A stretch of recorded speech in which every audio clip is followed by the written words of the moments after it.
जय जय श्री राधे राधे। आज हम इस वीडियो में चर्चा करेंगे कि भगवान शिव और माता पार्वती की वैवाहिक हम सभी को संबंध से सीख लेने की आवश्यकता। शिव की ओर से देखिए, वे हमेशा अपनी ही दुनिया में मगन रहने वाले पुरुष हैं। तपस्या में गए तो युगों युगों तक किसी की कोई चिंता ही नहीं, न घर न पत्नी न बच्चे न सेवकों की चिंता। अवगढ़धानी व्यक्तित्व जिसने जो मांगा उसे वह सहज भाव से दे दिया। भारतीय पुरुष सामान्यतः ऐसे ही होते हैं। ऐसे व्यक्ति के साथ कोई स्त्री कैसे निर्वाह करे, पर माता पार्वती ने किया। उन्हीं के रंग में रंग गईं। शिव दैत्यों को ऊट पटांग वरदान दे देते थे, फिर माता शक्ति रूप में आकर उनसे मुक्ति दिलाती। कभी विरोध नहीं किया, कभी हाथ नहीं रोका। संबंधों के मध्य धर्म था और धर्म के पीछे पीछे प्रेम। सो पति की बुराइयां भी अधिक बुरी नहीं लगी, सो दुर्गम पहाड़ों के बीच भी जीवन स्वर्गिक हो गया। पति की सामाजिक प्रतिष्ठा पत्नी ही तय करती है। शिव की शक्ति माता पार्वती ही थी। सच पूछिए तो जीवन में यदि धर्म के पद पर हाथ पकड़कर चलने वाला, निश्चल और प्रेम करने वाला संगी मिल जाए तो जीवन सुंदरतम हो जाता है। धन, वैभव, सामाजिक प्रतिष्ठा सब द्वितीयक हैं, तभी वह एक सफल दाम्पत्य जीवन का निर्वाह कर सकता है। एक दूसरे से प्रेम। राजा दक्ष प्रजापति की पुत्री दक्षा या दाक्षिणी को कैलाश पर रहने वाले वैरागी शिव से प्रेम हो गया तो उन्होंने उनसे विवाह कर लिया, लेकिन पिता को यह मंजूर नहीं था। पिता ने जब एक बार उनके पति का अपमान किया तो अपने पति का अपमान सह नहीं पाई और उन्होंने पिता के ही यज्ञ में कूदकर खुद को भस्म कर दिया। यह सुनकर भगवान शिव को अपार दुख और क्रोध उत्पन्न हुआ। उन्होंने वीरभद्र को भेजकर राजा दक्ष के यहाँ विध्वंस मचा दिया। वीरभद्र ने दक्ष की गर्दन उतारकर शिव के समक्ष रख दी। शिव का क्रोध बाद में अपार दुखों में बदल गया और वे अपनी पत्नी की शव को लेकर जगत में घूमते रहे। जहाँ जहाँ माता सती के अंग या आभूषण गिरे वहाँ शक्तिपीठ स्थापित हो गए।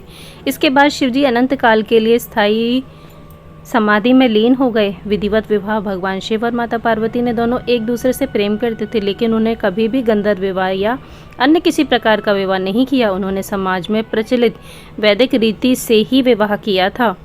एक पत्नी व्रत। भगवान शिव और माता पार्वती ने एक दूसरे के अलावा अन्य किसी को भी अपना जीवन साथी कभी नहीं बनाया।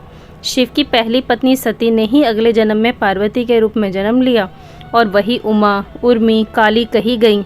बात चाहे सृष्टि के निर्माण और उसके संचालन की हो या परिवार की गाड़ी हाँकने की, पुरुष और प्रकृति का समान रूप से योगदान देना जरूरी है। आदर्श गृहस्थ जीवन। सांसारिक दृष्टि से शिव पार्वती व शिव परिवार गृहस्थ जीवन का आदर्श है। पति पत्नी के संबंधों में प्रेम, समर्पण और घनिष्ठता का श्रेष्ठ उदाहरण प्रस्तुत करके उन्होंने अपनी संतानों को भी आदर्श बनाया और एक संपूर्ण पारिवारिक जीवन और उसके उत्तरदायित्व का निर्वाह किया। पत्नी को भी दिया ब्रह्म ज्ञान। भगवान शिव ने जब ब्रह्मज्ञ प्राप्त किया था तो उन्होंने अपनी पत्नी माता पार्वती को भी इस ज्ञान को किस तरह से प्राप्त किया जाए यह बताया था। अमरनाथ की गुफा में उन्होंने माता पार्वती को अमर ज्ञान दिया था। एक दूसरे के प्रति सम्मान। वैवाहिक जीवन में आपसी सामंजस्य, प्रेम के अलावा एक दूसरे के प्रति सम्मान की भी भावना जरूरी है, नहीं तो गृहस्थ जीवन में कलह रहता है। शिव के मन में माता पार्वती और पार्वती के मन में शिव के प्रति जो अगाध प्रेम और सम्मान की भावना है वह पूजनीय है। इससे प्रत्येक दंपति को सीख मिलती है। त्याग की प्रतिमूर्ति। शिव और पार्वती जिस तरह एक दूसरे के प्रति निष्ठावान और त्यागी हैं, उसी तरह की निष्ठा और त्याग को सीता और राम ने भी अपनाया था। प्रेम में बड़ी शक्ति होती है। संबंधों को निभाने के लिए ढेर सारे संसाधनों की आवश्यकता नहीं होती। धर्म, प्रेम और समर्पण हो तो हर संबंध चिरंजीवी हो जाता है और जीवन सुख से भर जाता है। कभी आजमा कर देखिएगा, पति पत्नी के बीच उपजे सामान्य विवादों को एक सहज मुस्कान समाप्त कर देती है।